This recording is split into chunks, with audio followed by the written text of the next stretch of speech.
Smurfs 2, it's out. I have to say, I didn't see Smurfs 1, sadly. Did I miss much? Well, you missed a massive film. It was a huge box office success. You didn't really miss much in terms of content. This one, Smurfs 2, is largely set in Paris, where the evil wizard Gargamel has been living since the events of the first film.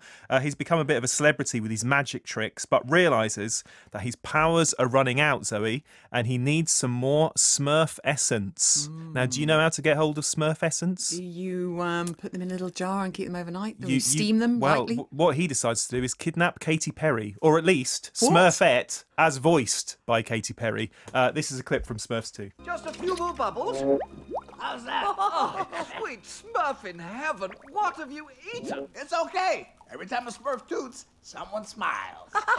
Let's go, Smurfs. Where? We're getting Smurfette. But you saw her, Papa. She's one of them now. Oh, a horse whisperer? No. A French socialist? No. Ah, a flying Wallender? No, she's with Gargamel. Keep up. I don't care what we saw. You never give up on family. Master Winslow, you coming with us? Is a Smurf's butt blue? You tell me. Grouchy. It will be a tough viewing experience for anyone over the age of 8. Okay. It's fair to say that it plays young. However, in terms of ticking the boxes for that target audience, I think it works, actually. It's hyperactive, it's screechy, it's overacted. There are silly noises and corny jokes and endless falling over and banging of heads and clumsy moralising and awful auto-tuned pop songs on the soundtrack that make will.i.am sound like Philip Glass. I mean, they're painful to hear.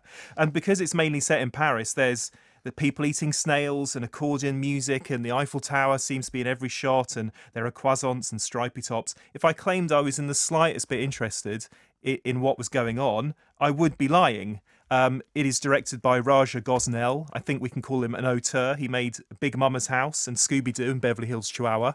Although he did make Never Been Kissed, which is very good. But it works for young kids, and that's the main thing. There were a couple of little treats, some sort of wheat amongst the chaff that I just want to flag up, I think, for older viewers who are forced to go and see this.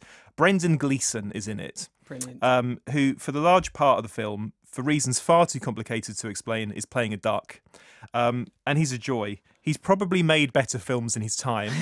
But, you know, he's actually giving it his all. You would think that he might just be taking the money and running and just not bothering. But actually, he's really going for it, and he's fun to watch.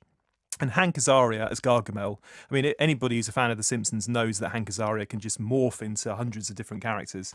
And I genuinely think that Gargamel is a terrifying character. He looks like a weird combination of the child catcher from Chitty Chitty Bang Bang and Fred Dinage. But you know, it's disturbing. And I think he's brilliant, actually. And if it were in a better film, I think he would be getting a lot more recognition. Because it's in the Smurfs too, people just kind of see it as throwaway. There is something genuinely unhinged about his performance. So if you're 6, 7, 8 years old, I think you're going to love it. And that really is the main thing, isn't it?